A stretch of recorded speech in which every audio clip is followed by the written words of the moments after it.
Hello everyone, I'm Maria Watton and I'm going to report about quarrying and the Philippine mining law. What is the difference between mine and quarry? Mine is an excavation from which solid minerals are taken, especially one consisting of underground tunnels, while quarry is often associated with a place where natural stone is extracted to produce building stone or dimension stone. It simply means that mining involves minerals like gold. However, it is different from quarrying. Quarrying involves only stone. So now, to further understand this topic, let us define quarrying.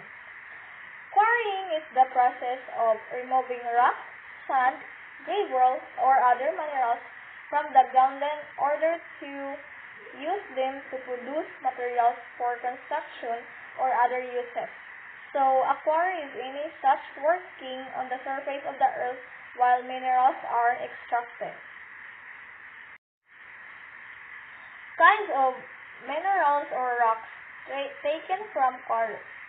The minerals or rocks are usually taken from quarries are sand, gravel, and crushed rock that employ standard surface mining techniques. Crushed rocks is used for concrete aggregate, for road building, and in the case of limestone, as flux in blast furnace and for chemical applications. Methods used to remove rocks from quarries. The first one is digging and excavating.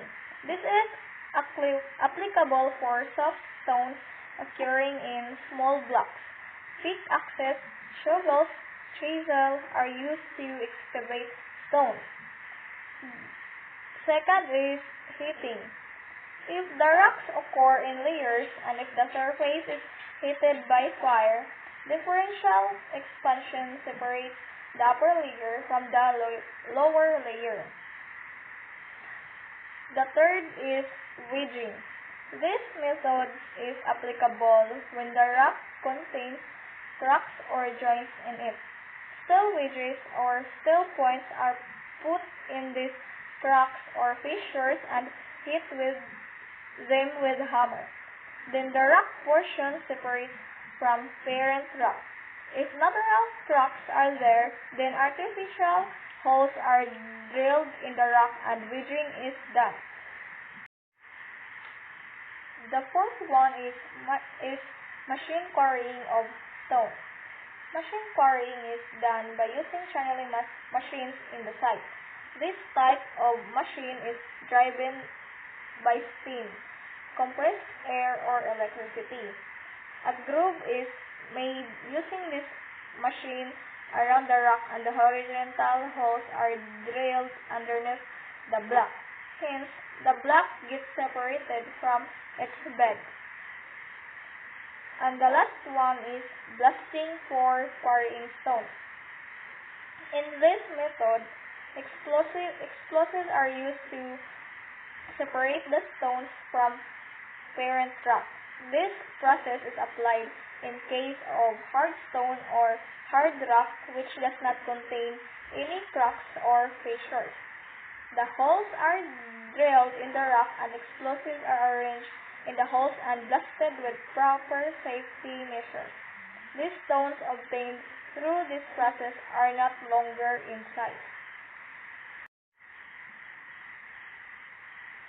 Let us now discover the large quarries located in our country. The first one in the list is found in Canatawan mine of Zamboanga del Norte. Golds are found in this area.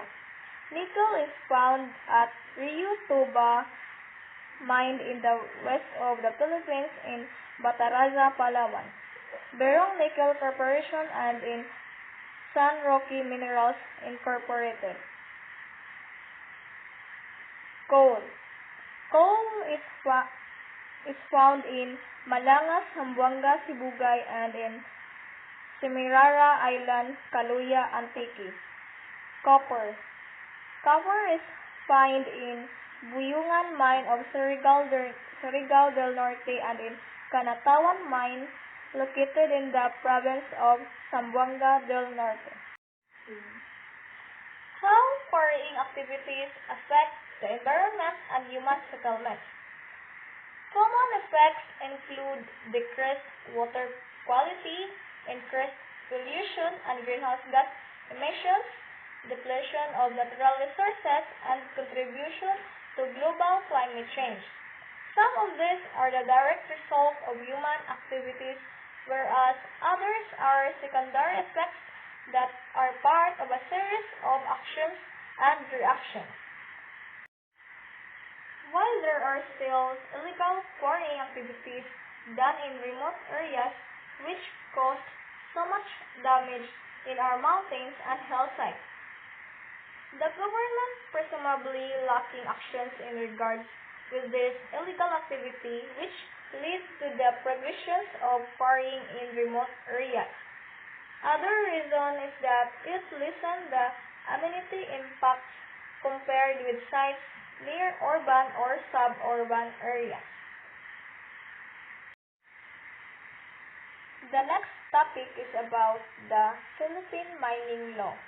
Mining is the extraction of valuable minerals or other geological materials from the earth, usually from an ore body, lode, vein, seam, reef, or placer deposit. Mining, in a wider sense, includes extraction of any renewable resources such as petroleum, natural gas, or even water. Here are the summary of the following selected chapters of the Philippine Mining Law. Section 4 of the Philippine Mining Law is called Government Ownership of Mineral Resources. Mineral resources are owned by the state and the exploration, development, utilization, and processing thereof shall be under its full control and supervision.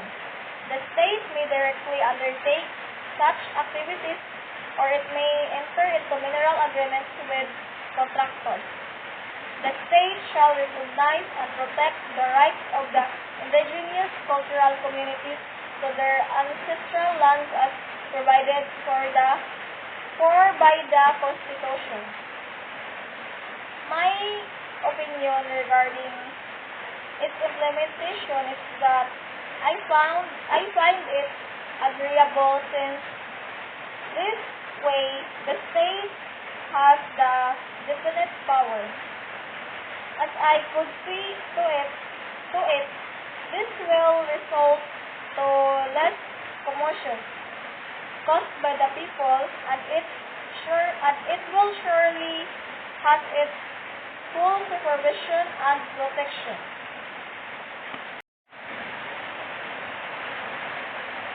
Section 16 of the Philippine Mining Law is called Opening of Ancestral Land for Mining Operations.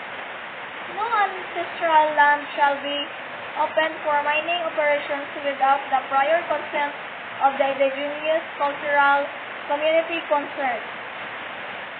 Section 43 of the Philippine Mining Law is called Quarrying Permit.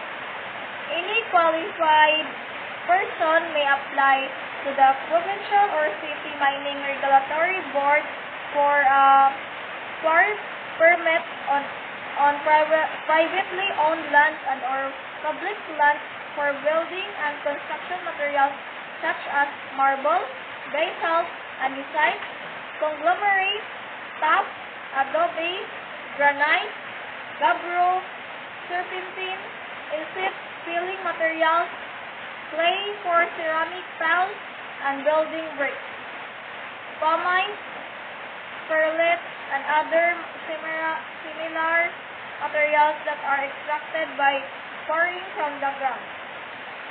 The provincial governor shall grant the permit after the applicant has complied with all the requirements as prescribed by the rules and regulations. A quarry permit shall have a term of 5 years, renewable for like periods but not to exceed a total term of 25 years. No quarry permit shall be issued or granted on any area covered by a mineral agreement or financial or technical assistance agreement. Section 62 of the Philippine Mining Law is called Employment of Filipinos in Mining. A contractor shall give preference to Filipino citizens in all types of mining employment within the country insofar as such citizens are qualified to perform the corresponding work with reasonable efficiency and without hazard to the safety of the operation. Section 63 of the Philippine Mining Law is called Mine Safety and Environment Protection. All contractors and permittees shall strictly comply with all the mine safety rules and regulations as may be promulgated by the Secretary concerning the safe and sanitary upkeep of the mining operations and achieve waste-free and efficient mine development. Section 72 of the Philippine Mining Law is called Timber Rights. Any provision of law to the contrary, notwithstanding, a contractor may be granted a right to cut trees or timber within his mining area as may be necessary for his mining operations, subject to forestry laws, rules, and regulations, provided that if the land covered by the mining area is already covered by existing timber concessions, the volume of timber needed and the manner of cutting and removal thereof shall be determined by the mine's regional director upon consultation with the contractor, the timber concessionaire or permittee, and the Forest Management Bureau of the Department, provided further that in case of disagreement. Section 85 of the Philippine Mining Law is called Mine Waste and Tailings Fees. A semi-annual fee to be known as mine waste and tailings fee is hereby imposed on all operating mining companies in accordance with the implementing rules and regulations. The mine waste and tailing fee shall accrue to a reserve fund to be used exclusively for payment for damages to life and personal safety, land, agricultural crops and forest products, marine life and aquatic resources, cultural resources, and infrastructure, and the rehabilitation and rehabilitation of silted farmland and other areas devoted to agriculture and fishing caused by mining pollution. Thank you and God bless us all.